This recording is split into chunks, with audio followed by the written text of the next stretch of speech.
First question, why is the diffusion insufficient to meet the oxygen requirement of multicellular organism like humans?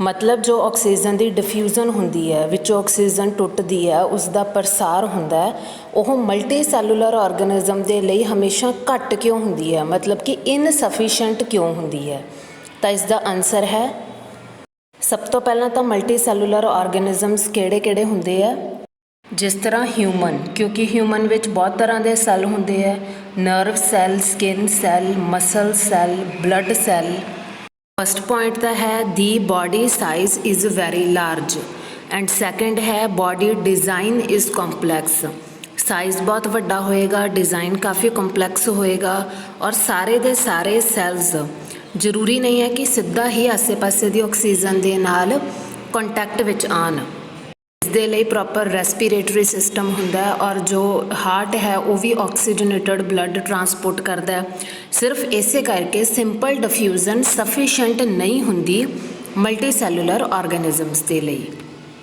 Second question है what are the criteria to decide whether something is alive कोई भी वस्तु सजीव है जिंदी जागदी है इसका की क्राइटेरिया हो सकता है।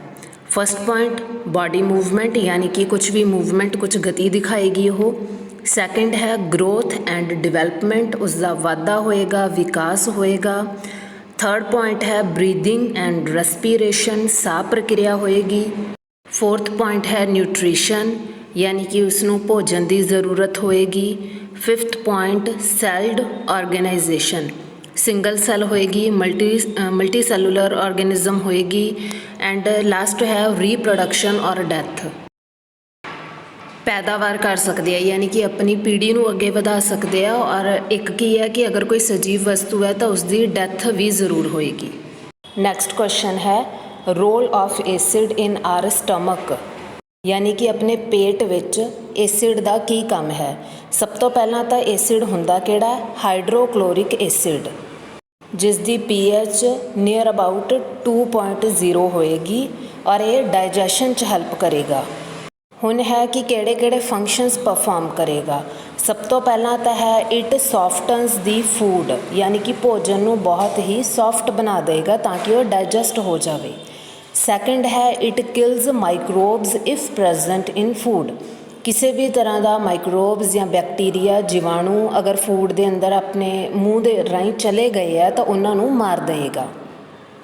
नैक्सट है कि it provides acidic medium for enzymes to act यानी कि जोड़े एंजाइम्स होंगे है जिसने भोजन को डाइजेस्ट करने च हेल्प करनी है उन्होंने यह एसिडिक मीडियम प्रोवाइड करता है ताकि जल्दी भोजन पच जाए।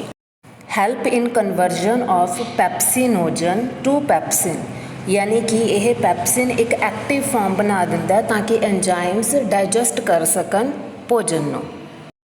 नैक्सट क्वेश्चन है what is the function of digestive enzyme enzyme मतलब वो वाले सबस्टांस जो कि लिविंग ऑर्गेनिज्म पैदा करते हैं ताकि वो कोई बायोकैमिकल रिएक्शन कर सकन।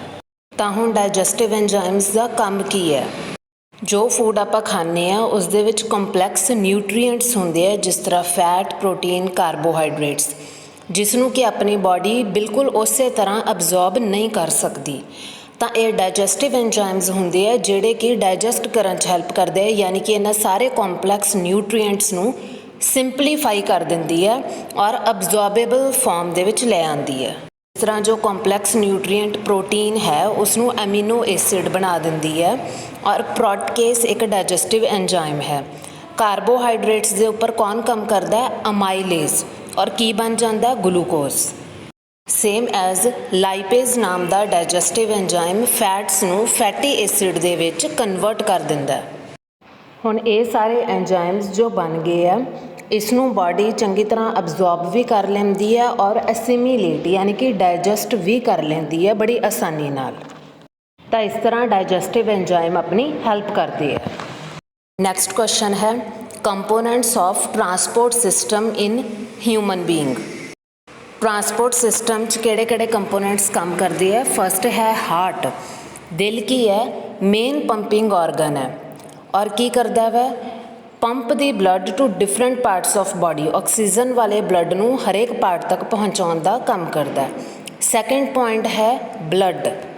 ਤਾਂ ਬਲੱਡ ਇੱਕ ਫਲੂਇਡ ਕਨੈਕਟਿਵ ਟਿਸ਼ੂ ਹੈ ਜੋ ਆਕਸੀਜਨ ਆਪਣੇ 'ਚ ਲੈ ਕੇ ਹਰੇਕ ਬਾਡੀ ਪਾਰਟ ਤੱਕ ਪਹੁੰਚਦਾ ਹੈ। ਥਰਡ ਪਾਰਟ ਹੈ ਬਲੱਡ ਵੈਜ਼ਲਸ। ਦੋ ਤਰ੍ਹਾਂ ਦੀਆਂ ਬਲੱਡ ਵੈਜ਼ਲਸ ਹੁੰਦੀਆਂ, ਫਸਟ ਆਰਟਰੀਜ਼ ਐਂਡ ਸੈਕੰਡ ਹੈ ਵੀਨਸ। ਆਰਟਰੀਜ਼ ਦਾ ਕੰਮ ਹੈ carry oxygenated blood to different parts of body, ਦਿਲ ਤੋਂ ਆਕਸੀਜਨ ਵਾਲਾ ਖੂਨ ਸਾਰੇ ਬਾਡੀ ਪਾਰਟਸ ਤੱਕ ਲੈ ਕੇ ਜਾਣਾ।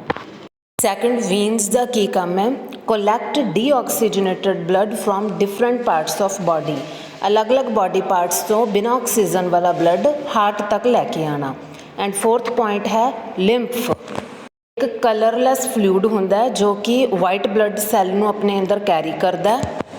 ਇਸ ਦਾ ਕੰਮ ਹੈ ਕਿ ਆਪਣੀ ਬਾਡੀ ਨੂੰ ਕਿਸੇ ਵੀ ਤਰ੍ਹਾਂ ਦੀ ਇਨਫੈਕਸ਼ਨ ਤੋਂ ਪ੍ਰੋਟੈਕਟ ਕਰਨਾ, ਬਚਾਉਣਾ। ਤਾਂ ਲੈਸਨ 6 ਦੇ ਆਲਮੋਸਟ 15 ਕੁਐਸਚਨ ਇਸ ਦੇ ਵਿੱਚ ਕਵਰ ਹੋ ਰਹੇ ਆ, ਤੁਸੀਂ ਰਿਵਾਈਜ਼ ਕਰਨੇ ਆ। Thank you.